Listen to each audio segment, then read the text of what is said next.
Oke, jadi di video ini gue mau ngebahas gear gaming yang udah lama nggak pernah gue bahas lagi karena jujur aja gear gaming yang satu ini tuh agak beda nih skenario penggunaan paling optimalnya dibanding gear gaming lain. Gear apa itu? Yap, betul. Headset gaming. Maksud gue gini, kalau misalnya kita ngomongin entah mouse gaming atau keyboard gaming, mostly barang-barang terbaru sekarang itu berlomba-lomba buat ngasih experience dan advantage buat kalian main game kompetitif. Mouse gaming dengan sensor-sensor paling baru plus polling rate tertinggi, dan keyboard gaming dengan teknologi Hall effect yang akhirnya translate ke rapid trigger. Nah, kalau headset gaming, semakin gua gali lebih dalam lagi, sebenarnya kegunaan dari headset gaming itu justru bukan buat main game kompetitif. Sebelum gua bahas lebih dalam, gua mau ngasih tahu dulu kalau di sini gua lagi megang headset gaming terbaru dari Redragon yang namanya Aero Pro H858. Tapi tenang aja, di video ini tuh gue bukan mau jualan atau bukan pengen ngasih tahu kalian kalau ini tuh headset gaming terbaik yang bisa kalian beli gitu ya. Bukan. Justru gue mau bahas nih, kira-kira barang kayak gini tuh cocoknya buat apa dan buat siapa sih? Kalau kita ngomongin gear audio buat main game kompetitif, terutama di genre FPS kayak misalnya Valorant, CS2, PUBG, Apex Legends, kita itu butuh satu hal penting yang namanya imaging. Imaging itu simpelnya gimana cara gear audio kita bisa ngasih tahu kondisi di sekitar karakter in-game kita secara 3 dimensi. Yang artinya buat kalian tahu posisi temen ada di mana, posisi musuh ada di mana, suara step dari mana, suara tembakan dari mana, gitu-gitulah.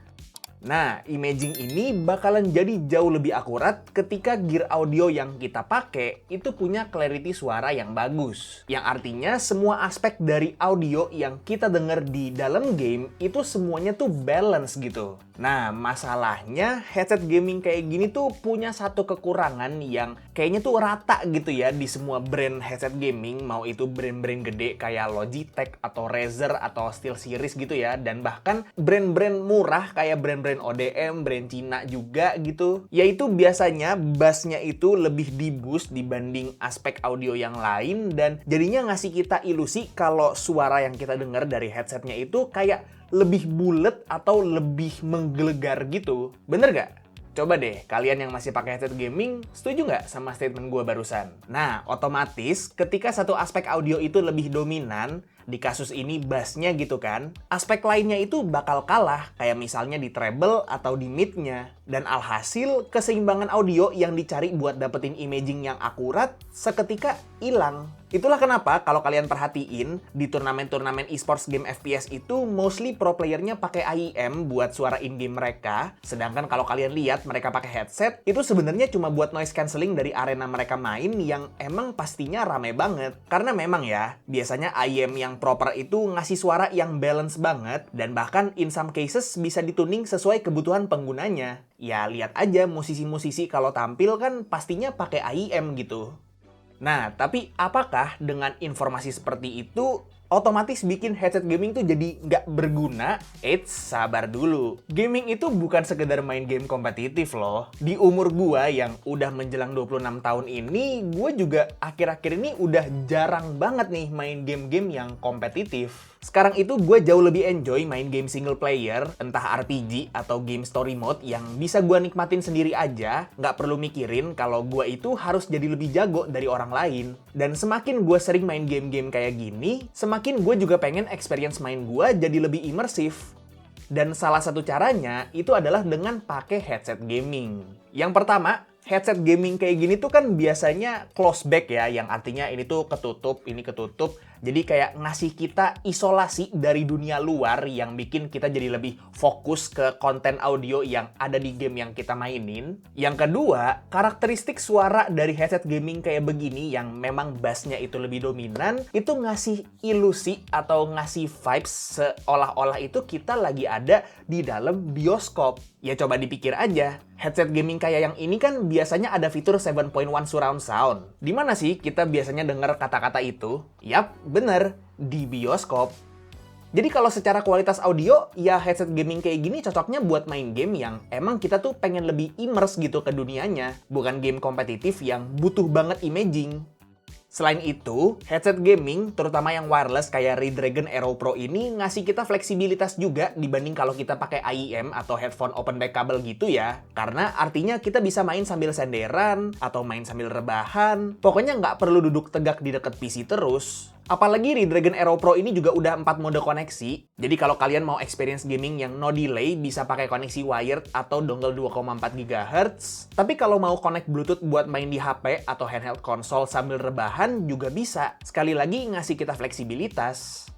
Dan satu hal yang mungkin orang itu suka lupa, gak semua orang main game itu di meja ya. Ada yang main di sofa, ada yang main di kasur sambil rebahan, ada yang main sambil lesehan. Jadi headset gaming kayak si Redragon Aero Pro ini yang udah ada mikrofonnya, dan ini tuh dia mikrofonnya bisa dicopot juga ya, detachable. Jadi kalian bisa pilih mau pakai mikrofon atau enggak. Kita itu tetap bisa komunikasi buat kalau misalnya main game online sama teman-teman kita, terlepas kita itu posisinya lagi ada di mana aja gitu, nggak harus di meja aja. Jadinya kan nggak harus pasang mikrofon yang terpisah dulu gitu.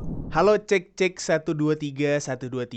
Ini adalah suara mikrofon dari Redragon Aero Pro H858 di kondisi pakai koneksi wireless 2,4 GHz. Jadi kalau misalnya colok dongle terus mic-nya dicolok, suaranya kurang lebih kayak gini, dan ini yang bakal didengerin juga sama teman-teman kalian kalau misalnya lagi Discord atau buat conference call, misalnya lagi meeting atau buat in-game voice chat, suaranya kurang lebih kayak gini kalau pakai wireless dongle.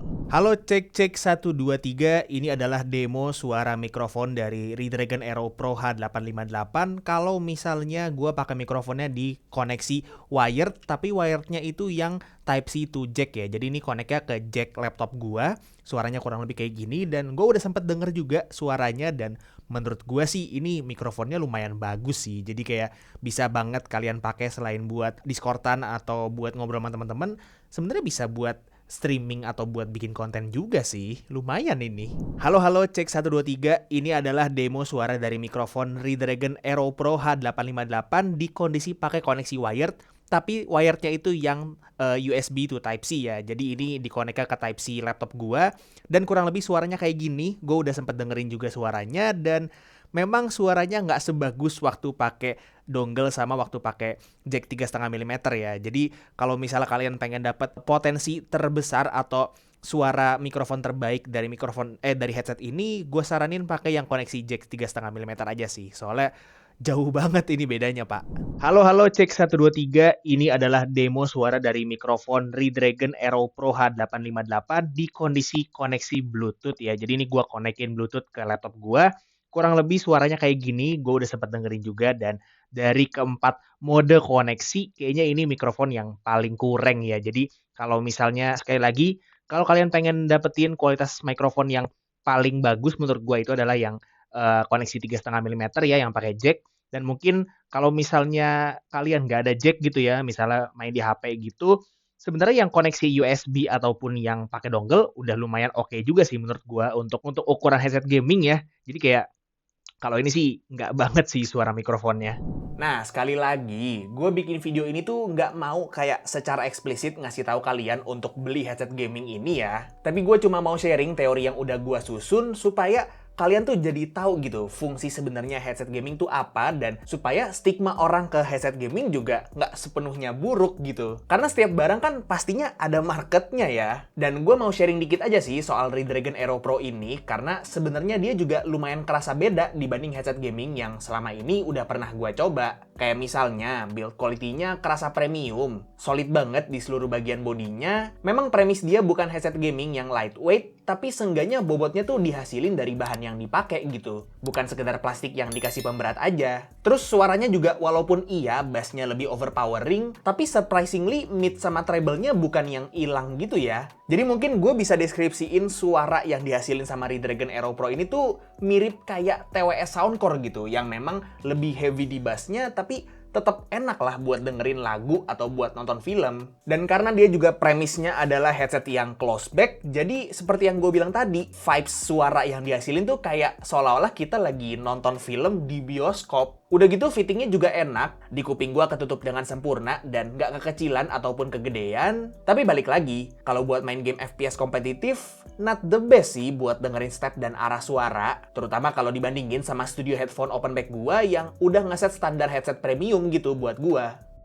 Anyway, paling itu aja sih yang bisa gue jelasin soal fungsi dari headset gaming tuh sebenarnya buat apa. Intinya kalau kalian emang lagi nyari gear audio buat main game FPS kompetitif, gue bisa saranin kalian either ambil IEM aja atau mungkin bisa pakai studio headphone gitu yang memang suaranya lebih balance dan mikrofonnya mau nggak mau harus pakai mikrofon yang terpisah. Tapi kalau kalian ngerasa cocok sama kriteria pengguna yang udah gue jelasin tadi, harusnya kalian bisa ambil headset ini sih. Harganya sekitar 700 ribuan, jadi masih tergolong affordable banget buat headset gaming yang cukup enak buat gue.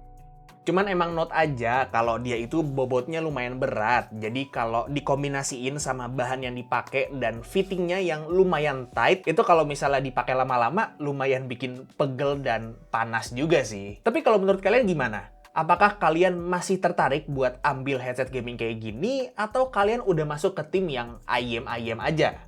Coba komen di bawah. Oke, paling segitu dulu aja ya untuk videonya. Link pembelian dari headset ini juga udah gua taruh di deskripsi di bawah. Dan semoga video ini bermanfaat buat kalian semua. Like kalau kalian suka videonya, dislike kalau nggak suka, dan jangan lupa untuk subscribe supaya kalian nggak kelewatan video gue yang selanjutnya. Kita ketemu lagi di video selanjutnya. It's been by Tommy, and as always, peace out.